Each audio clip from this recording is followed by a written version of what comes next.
Le conducteur qui a été percuté par la voiture de Pierre Palmade s'est confié sur l'état de santé de sa belle-sœur. La jeune femme enceinte et qui a perdu son bébé, ne va pas bien du tout.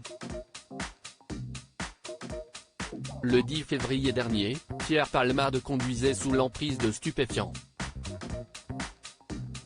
Il percutait alors un autre véhicule. À son bord, une femme enceinte qui perdra son bébé, un enfant de 6 ans et son papa, qui était au volant. Hospitalisé, Yüksel Yakut a été opéré à de multiples reprises. Et le père du petit garçon ne donne pas de bonnes nouvelles concernant l'état mental de sa belle-sœur qui a perdu son enfant. Mila ne va pas bien du tout. Elle ne veut rien montrer, mais j'ai bien remarqué son regard, a-t-il confié. Quand elle voit des enfants, son visage se crispe, elle devient triste. La jeune femme de 27 ans a eu du mal à tomber enceinte. Elle l'attendait tellement ce bébé.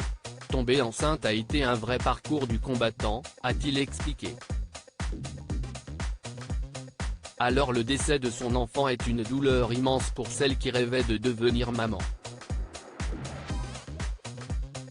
Je ne sais pas si elle retrouvera le sourire un jour. Quant à son fils, âgé de 6 ans, les nouvelles ne sont pas non plus très bonnes. Selon son papa, l'enfant ne veut, voulait, plus rien faire et a peur tout le temps. Il n'ose d'ailleurs pas parler de l'accident avec son fils de peur de lui faire revivre cette journée. Quant à son état de santé, Yüksel Yakut a révélé qu'il ne retrouverait jamais sa vie d'avant.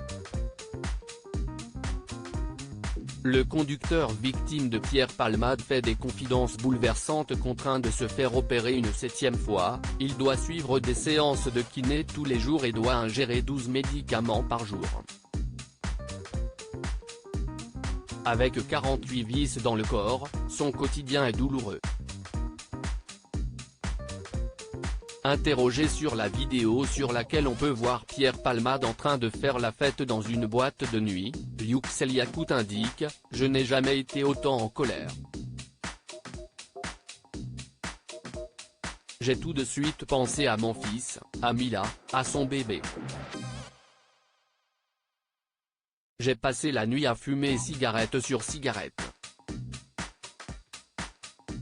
Je n'arrivais pas à me calmer. » Et de conclure, comment peut-il faire ça, faire abstraction de l'accident et trouver la force d'aller danser et s'amuser ?